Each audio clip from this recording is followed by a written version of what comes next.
బాలుని ఊర్లో లేకుండా చేసి రోహిణికి అలాగే మనోజ్కి రహస్యంగా పెళ్లి చేసేయాలి అనుకుంటుంది. బాలు ఊరు నుంచి తిరిగి వచ్చేలోపు ప్రభావతి. సరే ఇక సత్యం మాటలు విని బాలు మీనాలైతే వాళ్ళ నాన్నమ్మ ఊరికి బయలుదేరుతారు.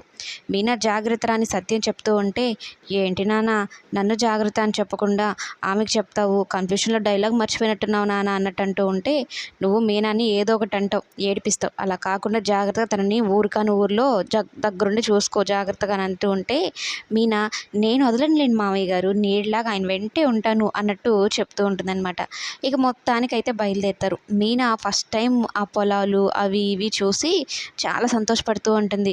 ఏంటి చిన్నపిల్లలాగా భలే ఎగిరి ఎగిరి సంతోషపడుతున్నావే అని అంటూ ఉంటే, మా నాన్న చిన్నప్పటి నుంచి మమ్మల్ని బయటకు తీసుకొని వెళ్ళాలని ఉండేది, కానీ డబ్బులు లేక ఎక్కడికి వెళ్ళలేదు, కనీసం స్కూల్లో ఏదైనా చేసినప్పుడు కూడా వెళ్ళలేదు తెలుసా, మేము టూర్లు కూడా వెళ్ళలేదు అంటూ ఉంటే, ఇక మీనా అలా చిన్న పిల్లలాగా తన అంత సంతోషపడుతూ ఉంటే బాలు కూడా చూసి ముచ్చట పడిపోతాడు మీనా ఆనందాన్ని. ఇదేంటి నిజంగానే చిన్న పిల్లలాగా అయిపోయిందే అన్నట్టు బాలు మీనానే చూస్తూ ఉంటాడు ప్రేమగా. అంటే ఒక రకంగా మీనా మీద ఆల్మోస్ట్ ప్రేమ వచ్చేసినట్టే. కనీసం నానమ్మ వాళ్ళ ఇంట్లో అయినా వీళ్ళిద్దరు కలిసి ఒకటైపోతే చాలా బాగుంటుంది కథలో.